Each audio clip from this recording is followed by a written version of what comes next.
Yo, it's Mugiwarya, and the latest chapter, One Piece. Chapter 1165 just dropped, and man, this one was absolute chaos. God Valley is heating up, alliances are being made, legends are clashing. Let's get straight into it. Make sure you drop a like and subscribe before we dive into this madness. Yo, yo, yo. So first off, we pick up right where last chapter left off.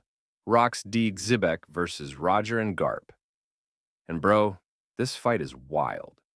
The power these three are throwing around is shaking the entire island. You can feel how unhinged Rox is becoming. His body's being twisted, his own strength turning against him, like something's taking control of him from the inside. You can literally sense the desperation and madness through his attacks. Meanwhile, Roger and Garp, two men who should be enemies, actually team up for a temporary truce. Roger says, "Want to call a temporary truce?" And Garp, even though he hates it, agrees because the situation's that bad. This moment perfectly shows the respect they've got for each other. They might fight for different sides, but deep down, they're both warriors who live for the battle. Then, we switch scenes to a young Kaido and Big Mom. And this was hilarious but also crazy important. They're arguing about the fish fruit, the one Kaido eventually eats. Big Mom's furious, accusing him of stealing it, and Kaido basically says he doesn't care. He's out to do his own thing. And this is the moment that plants the seed for the future Yonko rivalry.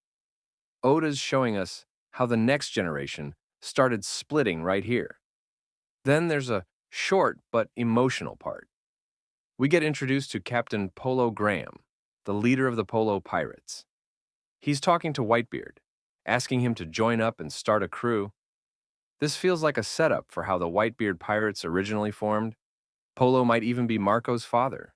It's a small detail, but it's classic Oda, tying old and new together perfectly.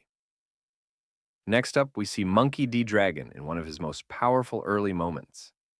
He's fighting the Marines, furious at what they're doing in God Valley, yelling that their justice is twisted. You can tell this is the turning point that pushes him toward founding the Revolutionary Army. It's emotional and shows Dragon's ideals starting to form right here, that he was never one to just follow orders. Then things get dark. We cut to the Gorosei, who decide to erase God Valley completely from history. They order all records destroyed, and you see Imu's power start activating, hinting at the event that will wipe the island off the map forever. It's eerie, cinematic, and makes you realize just how much of this story's truth has been buried. Finally, we return to the battlefield.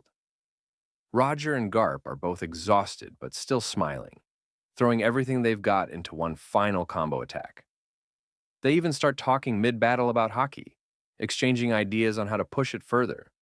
That's probably how both of them later mastered their insane conqueror and armament forms. Meanwhile, Rox is breaking down. His body's betraying him, his mind snapping. He screams for it all to end, and they deliver one last devastating blow.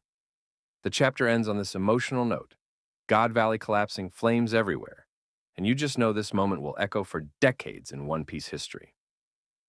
Overall, Chapter 1165 was straight peak, a 10 out of 10 chapter.